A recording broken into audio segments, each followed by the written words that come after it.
Hello folks, so this is the second video for lesson 1 and you should already be at the position where you've made a page with a heading, a subheading, a horizontal rule, a paragraph and another horizontal rule.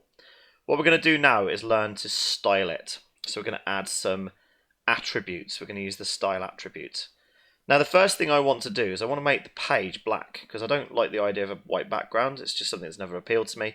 So what I do is I go to the body tag here, I type the word style, I type equals, and I put some speech marks. Now this is what we call an attribute. And an attribute is a set of further instructions about how a particular element should look or behave. And in this case we're using the style attribute. So I'm going to type something inside of that, and what it's going to be is background color, pronounced in the American way, and that's because the people who first used HTML were American. Although the guy who invented it was British, he was called Tim Berners-Lee. He's well worth looking up. Was a physicist at the Large Hadron Collider in Switzerland.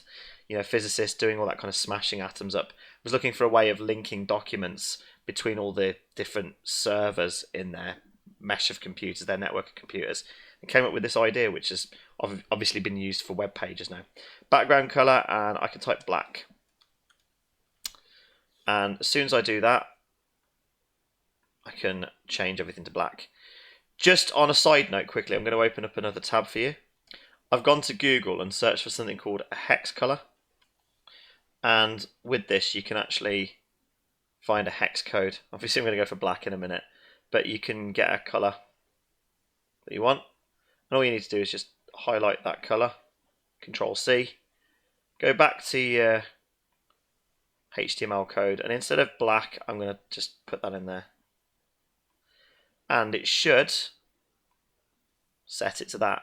So if you wanted to, you can either type the word black in or that code there. Obviously you get that from the hex color, so you can pick one if you want.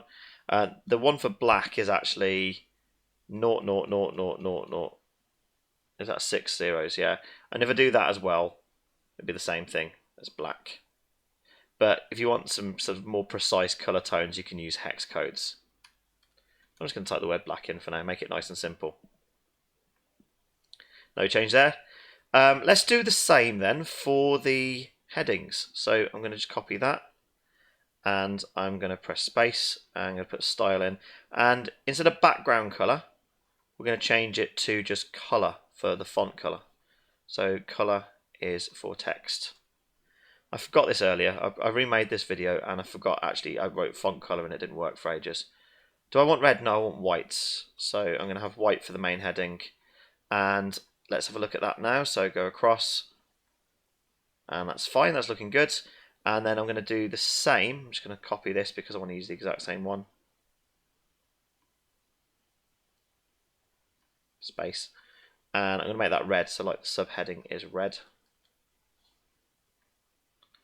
So look at the horizontal rule. We're going to do the paragraph, so I'm going to press a space there, and so P for paragraph obviously. I will set the text color to white. Why not? So let's have a look at all of this now. Lovely.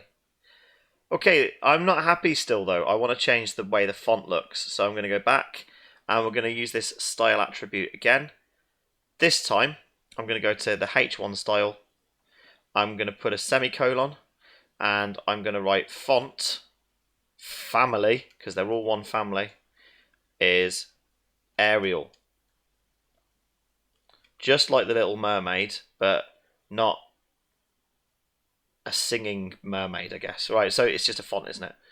And I'll do the same thing there. I'm just going to change both of those to Arial. I'm going to copy that semicolon as well. That's really important. So there's a semicolon. Now the reason we have the semicolon is this is one separate instruction. Make the color of it white, and this is another instruction, make the font a different type. So if I go here to the preview now, these are both Arial. Do you notice they're smoother compared to the Times, which is the bog standard font you get in a web browser. I'm now going to do the same with the text. Just paste that in. Remember, the semicolon is needed to separate out lots of different commands, because you put lots and lots of different instructions into this style attribute. Okay, so let's have a look at that. Lovely. Just on a side note, I've just searched for a set of web-safe fonts, and we've got these 15 that are usable. So you could use any of these. You've got Arial, Times New Roman, obviously, Times Courier New. So if we typed Courier New into there, so let's just do that now.